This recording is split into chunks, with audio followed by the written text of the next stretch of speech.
Hi అండి, అందరికీ నమస్కారం. ఈ పావురాలకి గింజలు వేస్తున్నది నేనేనండి. నా పేరు అయోధ్య, అలియా సూపర్ బాబాయ్ ఆల్ ఇన్ వన్. నేను ఒక లిరిక్స్ రైటర్ అండి. రీసెంట్గా నేను యూట్యూబ్ ఛానల్ ఓపెన్ చేశాను. నా ఛానల్ పేరు ఆదిత్య 369. నా ఫస్ట్ సాంగ్ను యూట్యూబ్లో రిలీజ్ చేయడం జరిగిందండి. నా సాంగ్కు మంచి స్పందన వస్తుందండి. 17 డేస్లోనే 2600 సబ్స్క్రైబర్స్ పెరిగారు. చాలా సంతోషంగా ఉందండి. ఈ వీడియో మీ మెప్పు కోసమో ఇంకా దేనికోసమో చేయడం లేదండి. హైదరాబాద్లో నేను ఉండే ఇంటికి దగ్గరలో ఉంటుంది ఇది. నేను వీకెండ్లో అమావాస్యకో పున్నానికో క్రమం తప్పకుండా వచ్చి ఈ పావురాలకు గింజలు వేస్తుంటాను.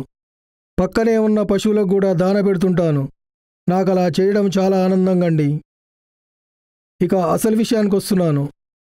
పశుపక్షాదులకి దాన తిండి పెట్టడం వలన కలిగే లాభం ఏమిటో రామా అనే కాన్సెప్ట్ మీద ఈ వీడియో చేస్తున్నాను.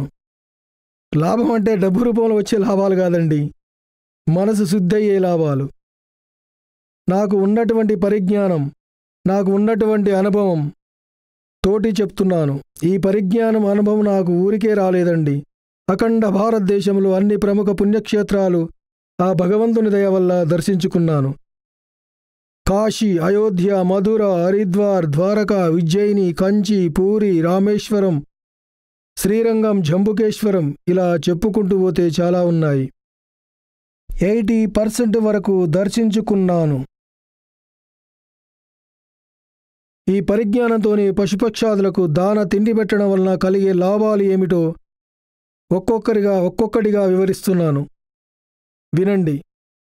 నెంబర్ 1, పుణ్యము చేకూరుతుంది. నెంబర్ 2, ప్రకృతికి దగ్గరవుతాము. నెంబర్ 3, ఈశ్వర కటాక్షం శీఘ్రంగా దొరుకుతుంది. నెంబర్ 4, ఎప్పటి నుంచో మనల్ని బాధిస్తున్న గ్రహపీడ తగ్గుముఖం పడుతుంది. మనిషి ప్రవర్తనలో మార్పు ఖచ్చితంగా వస్తుంది. నెంబర్ 6, మనిషి ధర్మబద్ధంగా బ్రతకడానికి అలవాటు పడతాడు. నెంబర్ 7, ఇంటి యజమాని ఇలా పక్షులకు క్రమం తప్పకుండా వీటికి తిండి పెడితే ఇంట్లో భార్యాపిల్లలకు శుభం జరుగుతుంది. పిల్లలు వృద్ధిలోకి వస్తారు. నెంబర్ 8, పెళ్లిగాని పిల్లలకు కుజదోషం తొలగి త్వరగా పెళ్లి కుదురుతుంది. నెంబర్ 9, ప్రతి ప్రాణిలో ఆ భగవంతుడే ఉన్నాడని అంతరార్థమర్థమవుతుంది. నెంబర్ 10, బ్రహ్మరాసిన రాత మారుతుంది. రాత మారడం అంటే బ్రహ్మరాసిన రాత మారడం కాదండి దీని అర్థం.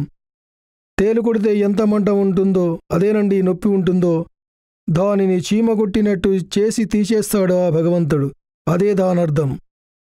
పైనవన్నీ చెప్పినవన్నీ ఆచరిస్తూ ఉంటేనే ఇది సాధ్యం.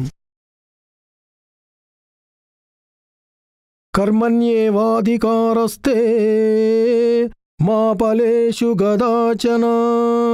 కర్మణ్యేవాధికారస్తే మా ఫలేషు గదాచన. దీని అర్థం కర్మలను ఆచరించుట ఎందే నీకు అధికారము గలదు గాని ఫలితంపై లేదంటాడు శ్రీకృష్ణుడు. కాబట్టి మనిషి ఫలితాన్ని ఆశించి పని చేయకూడదు. ఫలితం అనేది మనకు సంబంధించినది కాదు, అది భగవంతునికి సంబంధించిన మ్యాటర్. నిత్యం ఏదో ఒక పని చేస్తూ వెళ్ళండి, ఫలితాన్ని నేనిస్తానంటాడు శ్రీకృష్ణుడు భగవద్గీతలో. నేను చెప్పేది అబద్ధమైతే నా గురువు సరస్వతి పండితులు శ్రీశ్రీ వద్దిపర్తి పద్మాకర్ గారిని అడగండి, లేదా మీకు తెలిసిన పండితులను అడిగి తెలుసుకోండి. నేను చెప్పింది నిజమో కాదో మీకే అర్థమవుతుంది. పుట్టుకతో ఎవడూ చెడ్డవాడు కాదండి, అందరూ మంచివాళ్లే. సో మీరు కూడా మీ దగ్గరలో ఉన్న గోశాలకు వెళ్ళండి, దాన పెట్టండి, వీధి కుక్కలకు తిండి పెట్టండి. ఇలా పావురాలకు గింజలు వేయడం వలన శుభం జరుగుతుంది. ఇలా పశుపక్షాదులకు దాన తిండి పెట్టడం వలన ముఖ్యంగా మోక్షానికి మనకు ఎలిజిబిలిటీ దొరుకుతుంది. అది గుర్తుపెట్టుకోండి. కాబట్టి నా మాట నమ్మండి. నా ఈ సలహాను పాటించి ఆచరిస్తారని ఆశిస్తూ సర్వే జనా సుఖినో భవంతు.